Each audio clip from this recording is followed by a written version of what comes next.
Murder কৰা মানুহক মাৰি পেলোৱা ইমান ইজি হৈছে আজিৰ দিনটোত যে মানে ভাষাৰে বুজাবলৈ একো নাই। মানুহে কোৱাতকৈ বেছি ন মাৰ্ডাৰ কৰিয়ে পেলায়।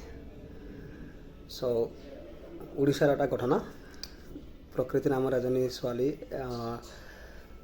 আমাৰ মানে উৰিষ্যাত আৰু পঢ়িব আহিছে নেপালৰ পৰা। আমিও বাহিৰত পঢ়ি আছোঁ আৰু লাকিলি মানে কিট ইউনিভাৰ্চিটিৰ কথাটো মানে এইকাৰণেই ক'ব লৈছোঁ।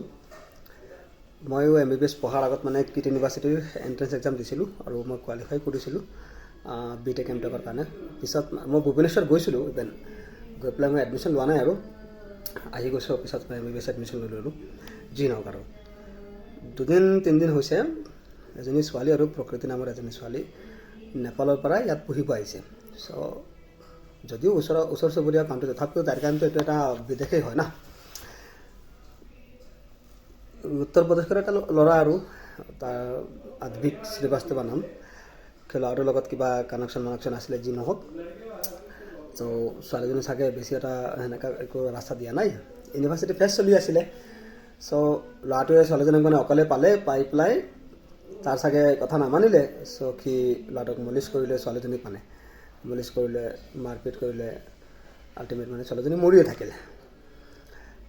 কাহানী ইমান বেয়া হৈছে, কলেজখনে কৰিছে কি, সেই ছোৱালীজনীৰ ঘটনাটোক মানে যিহেতু ল'ৰাটোৱে মাৰিছে, এনেকুৱা যদি ঘটনা হয় তো মানুহে ভাবিব কেনেকুৱা কলেজ, কি কথা। কলেজৰ বদনাম মানে সিহঁতে কলেজখনক বদনাম নকৰিবৰ কাৰণে কলেজৰ মানুহবিলাকে ছোৱালীজনীক তাইৰ নিজৰে ৰুমতে ফেনৰ লগত লটকাই দিছে ছুইচাইড কেছ দেখাবৰ কাৰণে। মানে কেনেকুৱা অৱস্থা হ'ব পাৰে, এজনী ছোৱালীক এটা ল'ৰাই মাৰি পেলালে, তাৰপিছত কলেজে নিজৰ বদনাম হোৱাৰ পৰা বচাবৰ কাৰণে ছোৱালীজনীক লটকাই দিছে ফেনত। তাকে সিহঁতে দেখাব পাৰে যে ছুইচাইড কৰিছে ছোৱালীজনী। কিমান সাংঘাতিক বস্তু হ'ব পাৰে এই বস্তুটো। তাতোকৈ আৰু বেয়া এটা বস্তু যে এজনী মেম আৰু কলেজৰ প্ৰফেচাৰ হয়, এজনী 20 বছৰীয়া ছোৱালীক মাৰি পেলালে। তো প্ৰফেচাৰজনীৰ কাম আছিল যে ষ্টুডেণ্টৰ পক্ষত থিয় হ'ব লাগে, ঠিক আছে, দোষীক ধৰিব লাগে, শাস্তি দিব লাগে।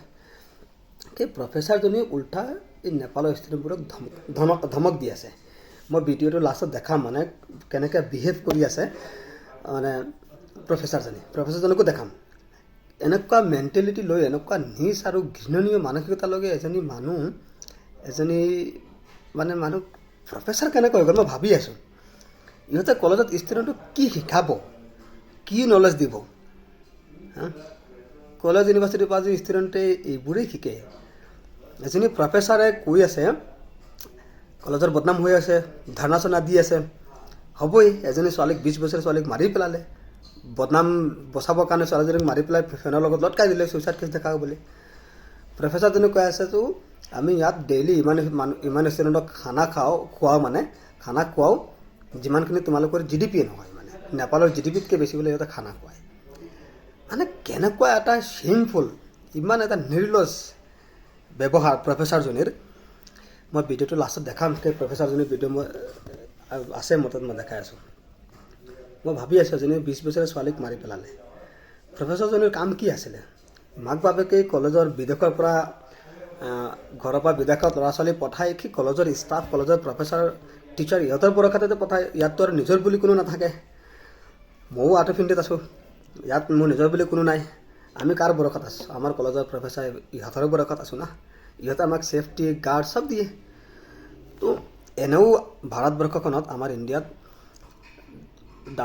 ডাঙৰ কাণ্ট্ৰি হওক, ধনী কাণ্ট্ৰিৰ পৰা ইয়াত কোনো নাহেই পঢ়িবৰ কাৰণে। যি সৰু 2-এটা কাণ্ট্ৰিৰ পৰা ষ্টুডেণ্ট আহে, ইহঁতৰ লগতে যদি এইবোৰ হৈ থাকে, মানুহ নাহিব ইয়াত দেখোন। মানুহ ইয়াত কিয় আহিব? এনেই নাহেই। কেইটামান এই চিলেক্টিভ কলেজ আছে, ইউনিভাৰ্চিটি আছে, যিকেইটাত বাহিৰৰ পৰা ষ্টুডেণ্ট আহে। KIIT university, LPU Lovely Professional University. So' কিটৰ অৱস্থাটো চাই পেলাই মানে কেনেকুৱা ফিল কৰিব পাৰিছোঁ আৰু যে কিমান বেয়া হালত হ'ব পাৰে। কাৰণ মই নিজেও বিদেশত আছোঁতো, গম পাইছোঁ। আৰু ইয়াতো যদি মোক কোনোবা লোকেল এটা মাৰি পেলাই থৈ দিয়ে আৰু মোৰ কলেজে বদনামৰ পৰা বাচিবৰ কাৰণে মোক বোলে মোৰ ৰুমত আনি পেলাই ফেনৰ লগত লটকাই ছুইচাইড বুলি ঘোষণা কৰি দিলে, কি হ'ব পাৰে এনেকুৱা চিটুৱেশ্যন?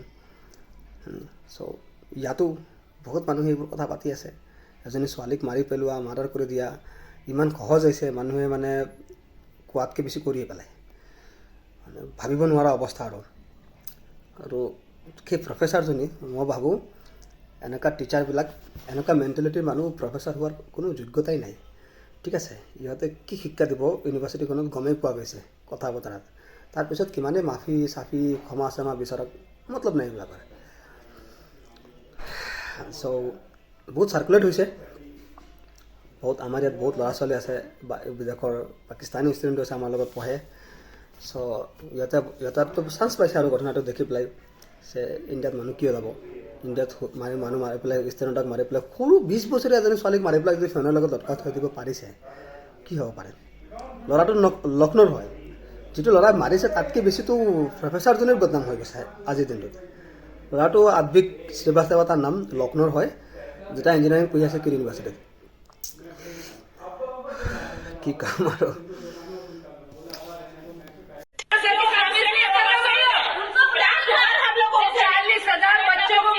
खिला रहा है, पढ़ा रहा है, फ्री में बिठा के। तुम्हारे कंट्री का क्या बजट होगा? 4-5 लेडी कांस्टेबल गए, वो लोग एकदम से दरवाजा पीट रहे हैं और बोल रहे हैं कि तुम लोग हॉस्टल खाली करो, 2 मिनट में कपड़ा पैक करके जितना है सब निकलो। हम लोग यहाँ सब किट के स्टूडेंट, रात को हम लोग को सुबह सबको निकाल दिया गया है, हॉस्टल में घुस के रूम में जाके अंधाधुंध सबको मारा गया है।